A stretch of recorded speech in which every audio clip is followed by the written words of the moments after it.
Assalamualaikum warahmatullahi wabarakatuh. Salam jumpa lagi dengan saya Rusnalohi SPD dalam pembelajaran tematik tema 1 organ gerak hewan dan manusia dalam subtema 2 manusia dan lingkungan. Tujuan yang ingin dicapai dalam pembelajaran ini adalah 1. Mampu menentukan ide pokok dan kalimat pengembang dalam sebuah paragraf. 2. Mampu menentukan organ gerak, organ penyusun tulang, otot, dan fungsinya. 3. Mampu membuat gambar cerita dalam bentuk cover berdasarkan judul buku. 4. Mampu mengidentifikasi potensi kekayaan alam di Indonesia. Yang 5. Mampu mengamalkan nilai Pancasila dalam kehidupan sehari-hari. Setelah Anda membaca pada bacaan dengan judul manfaat bersepeda, Anda dapat menentukan beberapa ide pokok ya dalam bacaan tersebut. Di antaranya pada paragraf pertama, ide pokoknya itu tentang bersepeda adalah kegiatan yang menyenangkan dan menyehatkan. Yang kedua, bersepeda secara rutin merupakan bentuk latihan fisik melibatkan setiap bagian anggota tubuh. Yang ketiga, kesehatan jantung kita akan tetap terjaga dengan bersepeda secara rutin. Yang keempat, olahraga bersepeda dapat membakar kalori dan menurunkan berat badan. Ide pokok pada paragraf yang kelima, bersepeda dapat menurunkan risiko terkena penyakit diabetes. Dan yang keenam, bersepeda merupakan kegiatan olahraga yang menyenangkan. Mengembangkan ide pokok menjadi sebuah paragraf. Contoh, aku gemar bersepeda pagi saat liburan. Salah satu olahraga kesukaanku adalah bersepeda. Aku gemar bersepeda pagi saat liburan. Dengan bersepeda, aku dapat berolahraga sekaligus menikmati pemandangan alam sepanjang perjalanan. Udara pada pagi hari pun masih sangat segar, sehingga aku lebih menikmati perjalanan ketika bersepeda. Sistem gerak pada manusia. Tulang disebut alat gerak pasif, sedangkan otot disebut alat gerak aktif karena kemampuannya berkontraksi sehingga dapat menggerakkan tulang. Fungsi rangka adalah 1. Menegakkan tubuh, 2. Sebagai alat gerak pasif, 3. Sebagai tempat melekatnya otot-otot rangka, 4. Melindungi alat-alat yang vital seperti otak, jantung, dan paru-paru. 5. Tempat pembentukan sel-sel darah. 6. Tempat deposit kalsium dan fosfat. Tulang anggota gerak pada manusia terdiri atas tulang anggota gerak bagian atas adalah tangan dan tulang gerak anggota bagian bawah adalah kaki. Tulang anggota gerak bagian atas terbentuk dari tulang lengan atas, tulang pengumpil, dan tulang hasta. Tulang penyusun anggota gerak bagian bawah adalah tulang paha, tulang betis, dan tulang kering. Tulang bagian atas atau tangan terdiri atas tulang lengan atas yang berfungsi sebagai tempat menempel otot utama yang menggerakkan bahu dan siku. Tulang hasta yang berfungsi sebagai mendukung lengan bawah dan memungkinkan untuk bergerak. Tulang pengupil berfungsi sebagai membentuk persendian pergelangan tangan. Tulang bagian bawah atau kaki terdiri dari tulang paha yang berfungsi menghubungkan tulang bagian pinggul dan lutut untuk menyangga badan pada saat berjalan. Tulang tempurung lutut berfungsi untuk melindungi lutut. Tulang betis berfungsi untuk menyangga badan agar kuat dan seimbang serta tempat melekatnya otot kaki. Tulang kering yang berfungsi menghasilkan sel-sel darah merah dan menyediakan mineral, partikel, dan fosfor. Setelah Anda membaca pada teks bacaan tentang Irma Suryanti sebagai penyandang cacat yang sukses, Anda dapat menentukan ide pokok pada masing-masing paragraf tersebut. Untuk paragraf yang pertama, ide pokoknya Irma Suryanti merupakan salah satu penyandang cacat yang sukses. Yang kedua, Irma Suryanti dibantu suaminya memulai usaha dengan membuat keset dari kain perca. Yang ketiga, upaya Irma Suryanti dalam menawarkan produk usahanya. Ide pokok pada paragraf yang keempat, usaha Irma Suryanti dan suami berkembang dengan pesat. Paragraf yang kelima, Irma Suryanti mendapat berbagai kesempatan untuk memamerkan produk usahanya. Paragraf yang keenam, penghargaan yang diperoleh Irma Suryanti berkat keberhasilan usahanya. Koper merupakan sampul depan pada buku atau majalah berupa gambar ilustrasi yang bisa mewakili isi buku. Unsur yang diperhatikan dalam membuat koper yaitu 1. Terdapat judul dengan pemilihan jenis huruf yang menarik dan mencolok. 2. Terdapat kalimat penjelas judul yang singkat dan mudah dipahami. Ketiga, terdapat nama penulis. 4. Terdapat identitas penerbit. Yang kelima, menyertakan gambar yang menarik. 6. Terdapat sinopsis isi buku pada sisi belakang. 7. Terdapat identitas buku pada punggung buku. Bangsa Indonesia memiliki keberagaman budaya dan kekayaan alam yang melimpah dengan jumlah penduduk 254 juta jiwa.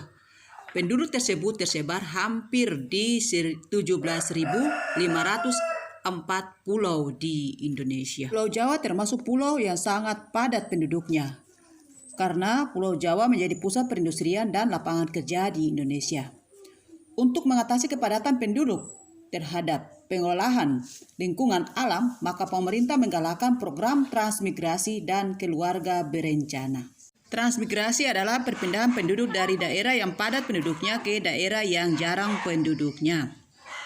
Keluarga berencana adalah suatu program pemerintah untuk mengatasi pertambahan penduduk. Keberagaman suku bangsa yang tersebar dari Sabang sampai Merauke melahirkan keberagaman budaya yang dimiliki bangsa Indonesia.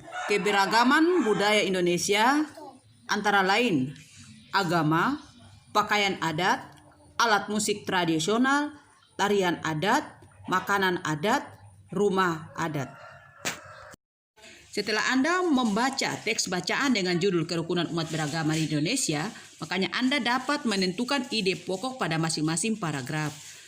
Paragraf yang pertama, ide pokoknya tentang toleransi antara umat beragama.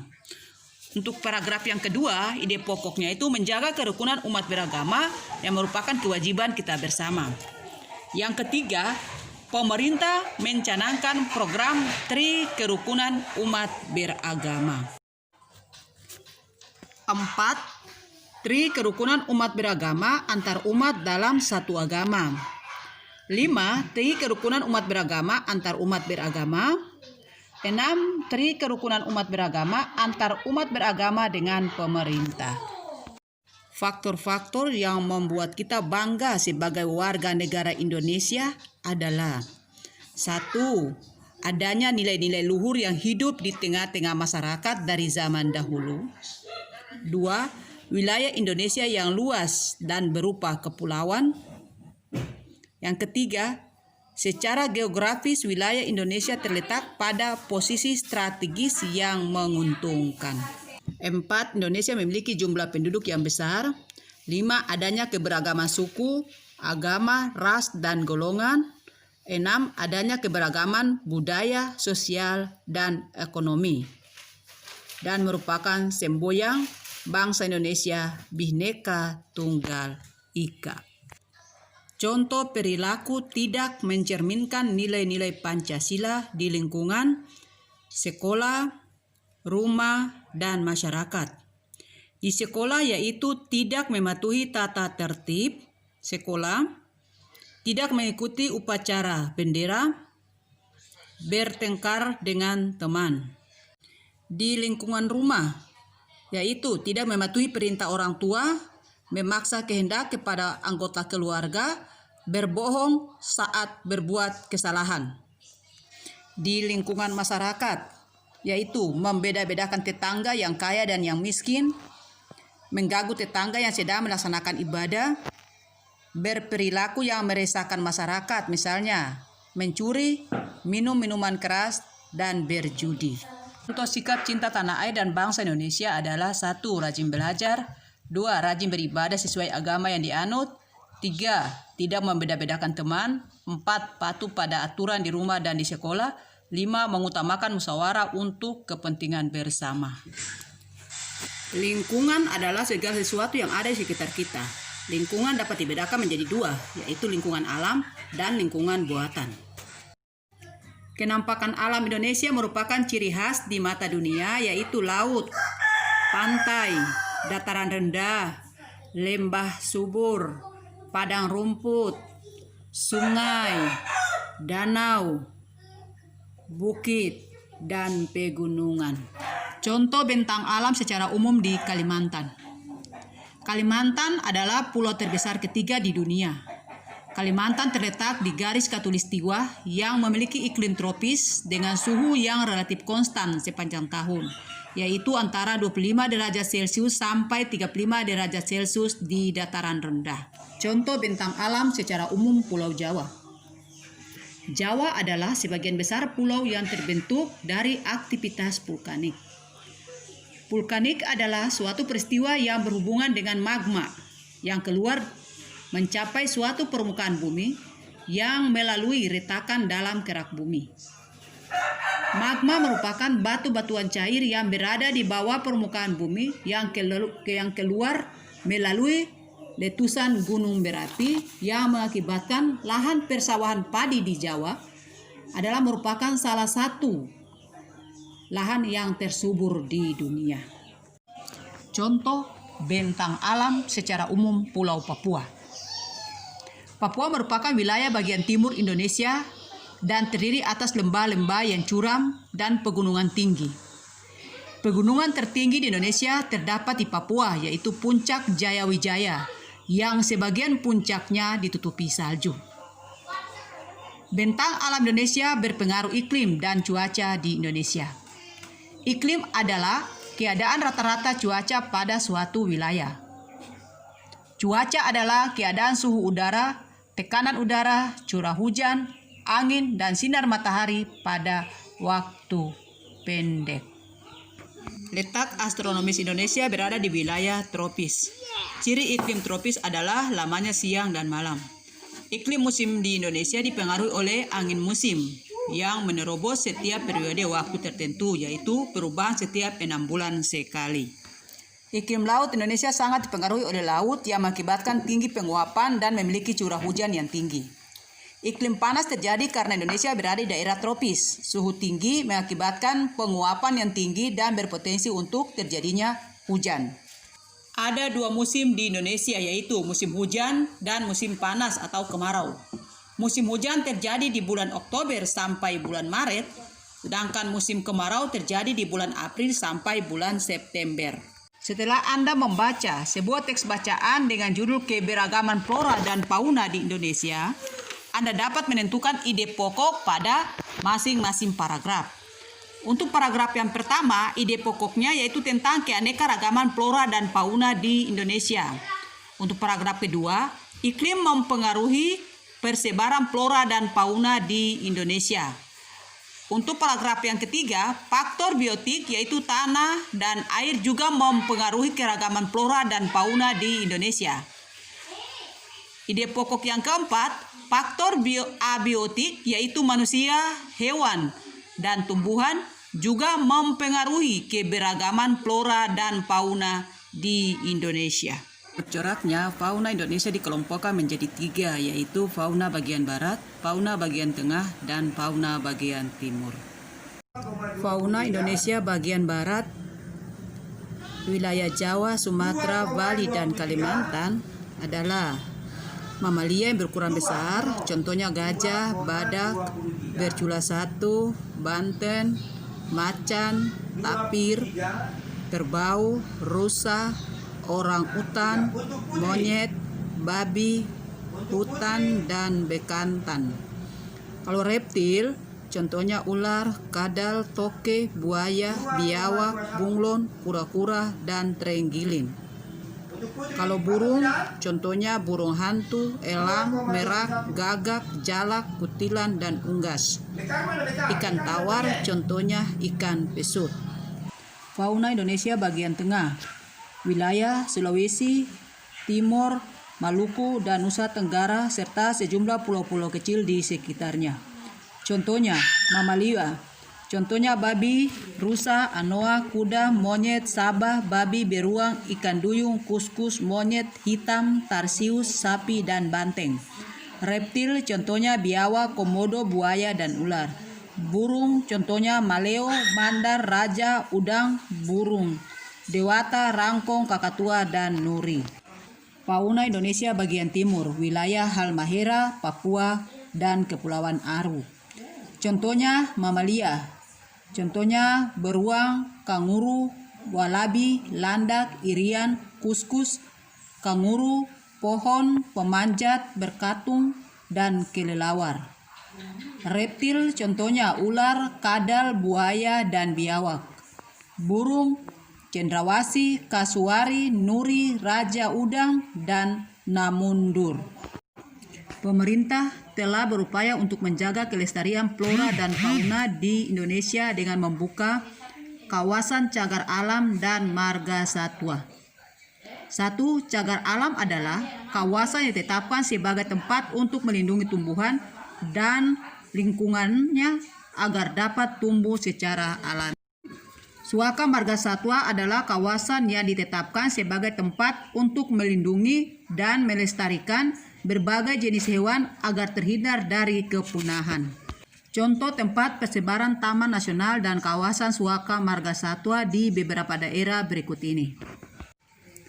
1. Pulau Sumatera, Taman Nasional Gunung Leuser di Aceh dan Sumatera Utara, Taman Nasional Bukit Barisan di Bengkulu dan Lampung, Taman Nasional Waikambas di Lampung. Di Pulau Jawa, Taman Nasional Ujung Kulon di Banten, Taman Nasional Kepulauan Seribu DKI Jakarta, Taman Nasional Bromo Tengger Semeru di Jawa Timur. Otot adalah jaringan yang ada di dalam tubuh manusia. Otot pada manusia memiliki beberapa fungsi sebagai berikut. 1.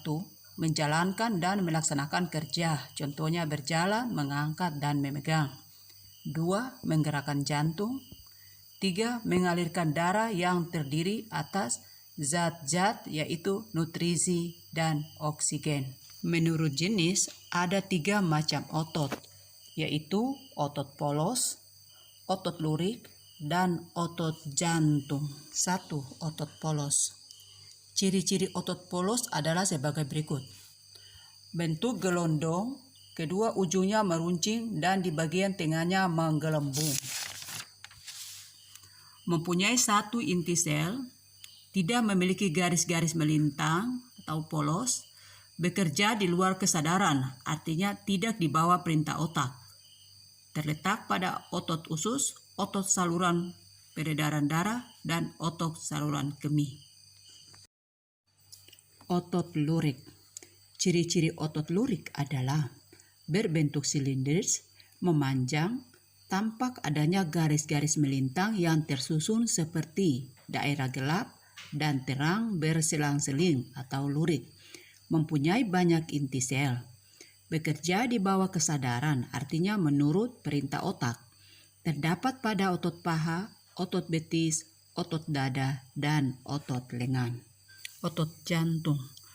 Otot jantung menurut bentuknya seperti otot lurik, proses kerjanya seperti otot polos, oleh karena itu disebut juga otot spesial. Kerja otot jantung tidak bisa dikendalikan oleh kemauan kita, tetapi bekerja sesuai dengan gerak jantung. Ciri-ciri otot jantung adalah otot jantung berbentuk silindris, memiliki percabangan, otot jantung terletak pada jantung, memiliki 1 inti sel yang berada di tengah, bekerja tanpa kesadaran manusia secara terus-menerus dan tidak membutuhkan istirahat. Setelah Anda membaca teks bacaan dengan judul fungsi otot pada tubuh manusia, Anda dapat menentukan ide pokok. Yang pertama yaitu fungsi utama dalam tubuh adalah untuk bergerak. Yang kedua, otot berfungsi untuk memberi dukungan dan kekuatan pada tubuh. Yang ketiga, otot berfungsi untuk mempertahankan postur tubuh. Dan yang keempat, otot menjaga suhu tubuh secara keseluruhan. Ada dua macam desain dalam membuat koper. 1. Koper dengan latar berwarna putih dan tulisan sederhana. 2. Desain penuh warna dan gambar. Ada bermacam-macam gerak otot.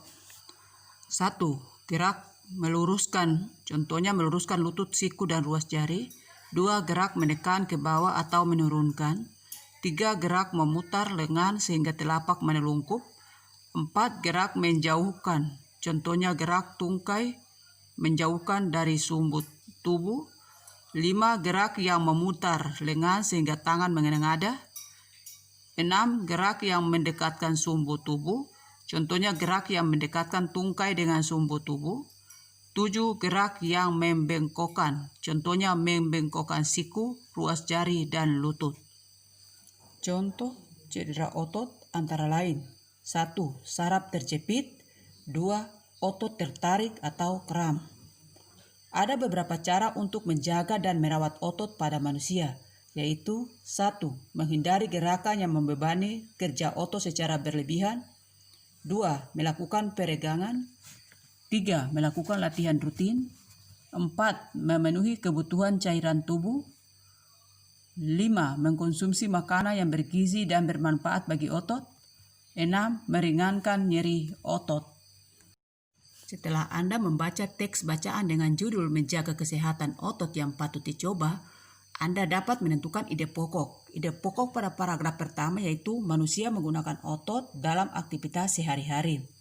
2. Langkah pertama menjaga kesehatan otot yaitu mempertahankan berat badan ideal. 3. Langkah kedua menjaga kesehatan otot yaitu mencukupi kebutuhan air. 4. Langkah ketiga menjaga kesehatan otot yaitu mempraktikkan postur tubuh yang benar. 5. Langkah keempat menjaga kesehatan otot yaitu melatih otot. 6. Langkah kelima menjaga kesehatan otot yaitu mengkonsumsi makanan yang menyehatkan otot. Pelajaran subtema 2 kita akhiri, kita akan lanjutkan pada subtema 3. Sekian dan terima kasih. Wassalamualaikum warahmatullahi wabarakatuh. Sampai jumpa.